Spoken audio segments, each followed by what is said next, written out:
Selamat malam, saya atas nama Nadila Angelina Zaranite, kelas A semester 6 NIM 19030300028, Prodi Sosiologi, Fakultas Ilmu Sosial dan Ilmu Politik. Dalam video ini saya akan menjelaskan mengenai isu-isu kontemporer mengenai pemilu 2024 yang akan datang. Baik, Komisioner Badan Pengawas Pemilu mengatakan ada sejumlah isu krusial yang perlu diperhatikan demi memastikan sukses dan lebih baiknya penyelenggaraan pemilu serta pilkada serentak pada tahun 2024. Hal itu disampaikannya dalam webinar bertajuk Sukses Pemilu dan Pilkada Serentak tahun 2024 di tengah pandemi COVID-19 yang digelar Masyarakat Ilmu Pemerintahan Indonesia. Ada beberapa isu yang akan diperdebatkan dan dibahas oleh partai politik dan pihak terkaitnya dalam pemilu 2024 mendatang. Yang pertama adalah soal membentuk badan ADHOC pengawasan di mana ada batasan usia tertentu yaitu usia 25 tahun ke atas. Yang kedua ada permutakhiran data pemilih yang terkait validitas dan keterbukaan akses data pemilih. Yang ketiga, proses pendaftaran dan verifikasi partai politik, yakni dalam penggunaan sistem informasi partai politik dan masih perlunya KPU membuka ruang pemeriksaan secara manual. Di dalam undang-undang tak ada aturan dan tak diwajibkan. Tapi apakah dalam pelaksanaan boleh mewajibkannya? Isu ini yang akan dibahas selanjutnya. Yang keempat terkait pencalonan calon mantan terpidana korupsi di mana perlu penegasan regulasi dan antisipasi persepsi publik. Yang kelima ada sisi logistik di mana pihaknya menilai perlu ada pemberian akses ke Bawaslu dalam perencanaan pengadaan dan pendistribusian logistik.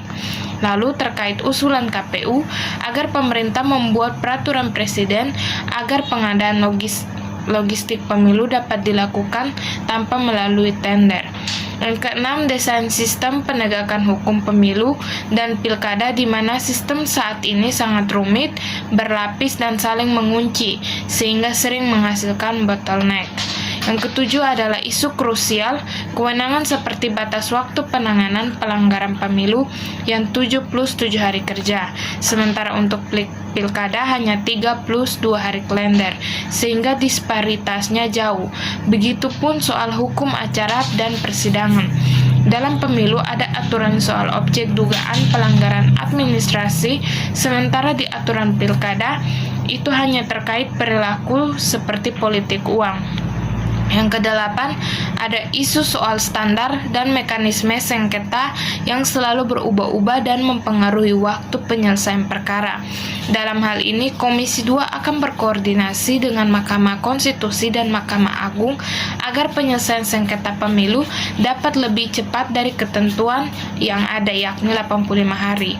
Yang kesembilan, terkait masa kampanye, terutama masa kampanye Pilkada 2024, mengatakan ada potensi masa kampanye pilkada dipangkas seperti yang terjadi di Pilkada 2020.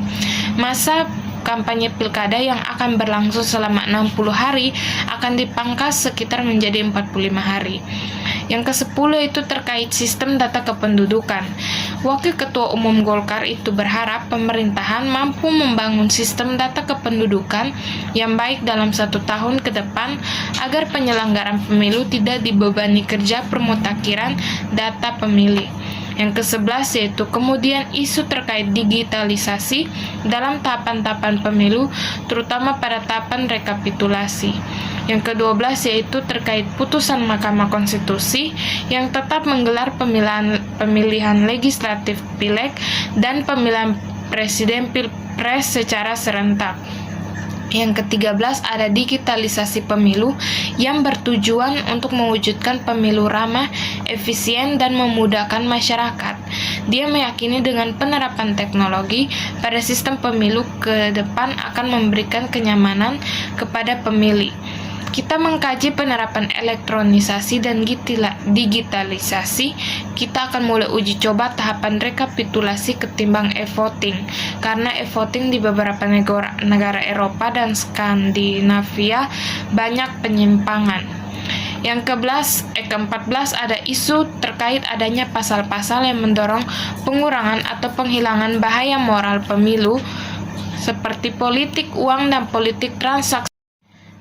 Diharapkan dapat bekerja sesuai tugas pokok dan fungsi tupoksi serta tidak menimbulkan tumpang tindih kewenangan.